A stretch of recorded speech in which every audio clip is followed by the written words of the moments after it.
After 2000 hours in Rocket League, I switched from keyboard and mouse to a controller.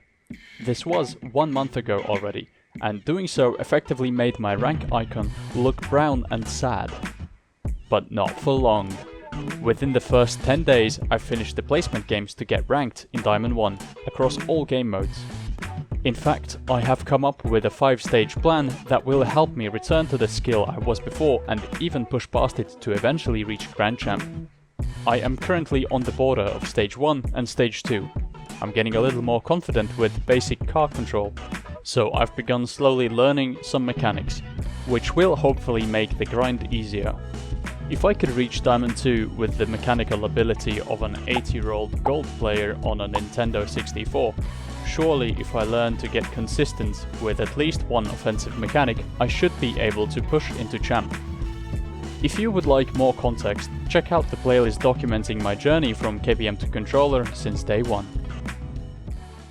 Since the last video, I've played a couple games in all 3 game modes to get some more in-game experience, procrastinate from doing actual work, and to gather some footage for B-roll clips, all of which together unintentionally made my rank shift a bit more across the game modes. In this video, I will take a closer look at improving recoveries to the point where I at least appear sober while driving this vehicle. I'll use workshop maps, common drills, and also will tackle a recovery mechanic that's infamously hard to learn on a controller. It's the speed flip. Knowing how to speed flip will unlock more flick possibilities, give better speed for moving around the field, improve recoveries from shooting, and add some pre-flip opportunities. Altogether, vastly improving my potential game speed. It'll also help with kickoffs, but being in Diamond, where people's 50-50s in the kickoff resemble an awkward handshake and the post-kickoff decisions actively inflict pain on the observers, means a speed flip kickoff adds very little value in Diamond. But if executed consistently and accurately, it's still a good upgrade, and will be a good addition in the bucket of advantages. Before I get on with the video, I need to inform you that those buttons under the video, they feel very nice to the touch. Go try them. Consensually, of course. Now onwards with the learning. Much like we did with the other mechanics beforehand, I will alternate between fun exercises and ones that cause violent breathing disorders. For the fun ones, we have Hornet's Nest and free play drills.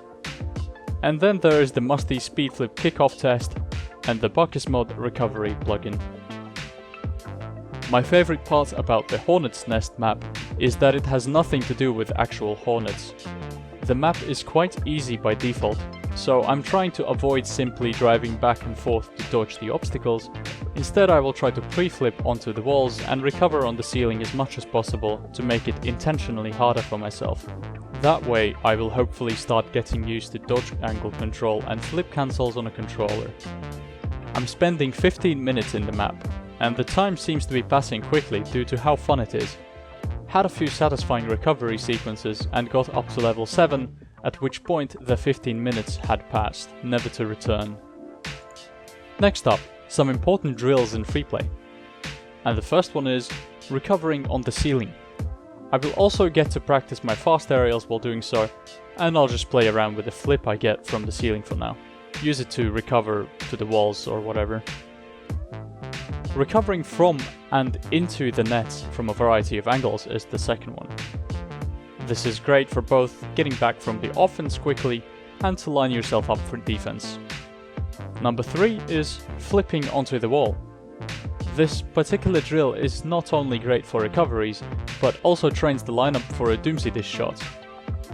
And finally, I'll be working on my confidence with the wave dashes, by doing them at all angles in all kinds of awkward situations. Before I get into the painful bits, there's something that needs to be addressed. My car design. I've slapped many people with the slipper thus far, but this design was made for flat lobbies. Now that I've transcended, I need something a little more insulting and triggering to get a psychological advantage over the opponents. Also, my girlfriend has requested that I make a pink car, so by building a new car design, I will have killed 2 stones with 1 bird. Let me see what I can cook up with the limited customization that I have available. And there we go, a true masterpiece. If the color doesn't insult my opponents well enough, I will also write the word Bazinga in the chat whenever I successfully perform a fake to get a goal. I think that fits well with the vibe of the car. But now, back to the recovery training. While in freeplay, I'm enabling the recovery plugin in Pakismod, which flings my car around randomly. From there, I will try to react and recover in a variety of ways. I like to imagine what experiencing this in real life would be like. And finally, the musty speedflip kickoff test training pack and plugin. This place is like one of those portable toilets at an outdoors festival. Nobody likes being inside them, but they give a valuable learning experience. It's the same with this training pack. It's miserable, but it teaches me speed flips. To learn the speed flip, I will break down the steps one at a time. First I'll drill in the angle of the flip, then add a small turn at the start of it to line myself up with the ball. Next, I will try to flip cancel as quickly as possible. I had a bit of trouble with this one, so I first tried flip cancelling quickly just by doing the correct flip angle while standing still. And last but not least, add a little bit of air roll and tap power slide upon landing and combine it all together. The end result? Speed flip. It will still probably take up to a month of using the speed flip regularly before I can do it confidently and consistently with a controlled landing. But now that I have the concept down, I can start practicing it in any environment, such as free play, in a game during kickoffs and recoveries, as well as during shooting and flicks training. By now, I'm sure you are curious what the games look like in D2 after having played on a controller for just 1 month. Worry not, here are some great highlights. Unsurprisingly, not much has changed since Platinum or Diamond 1.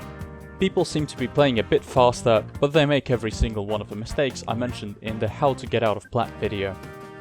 This play, for example, first man full commits past me, and second man has completely abandoned the play by going for back boost, giving me all the space to set up a very easy mechanic with a high scoring potential, a double jump pop. People still leave blatantly open nets out of nowhere, so there isn't much new to talk about. But I then got bullied into playing some games in a C3 lobby, and needless to say we got absolutely destroyed, but some interesting things happened regardless. For example, the Doomsy lineup recovery training allowed me to find and execute this dunk opportunity. I even once recognized that I had space, and had enough consistency to pull off a flick. But in the end, after a 5-game session, we only won a single game. The games were close, however, which I assume is further evidence that mechanical consistency is less important than positioning, rotations, and not being dead inside. To conclude this video, I must thank you all for letting me reach 1k subs in under a month of doing YouTube. You folks are legendary, and deserve a free potato at least. If you haven't yet subscribed, which is statistically likely because over 90% of people watching my videos haven't, you've already wasted 10 minutes of your time watching this video. Waste another 3 seconds by touching the subscribe button down there. It means a lot to me. And I'll end the video by wishing you all immeasurable amounts of fortune and potatoes. Okay, bye!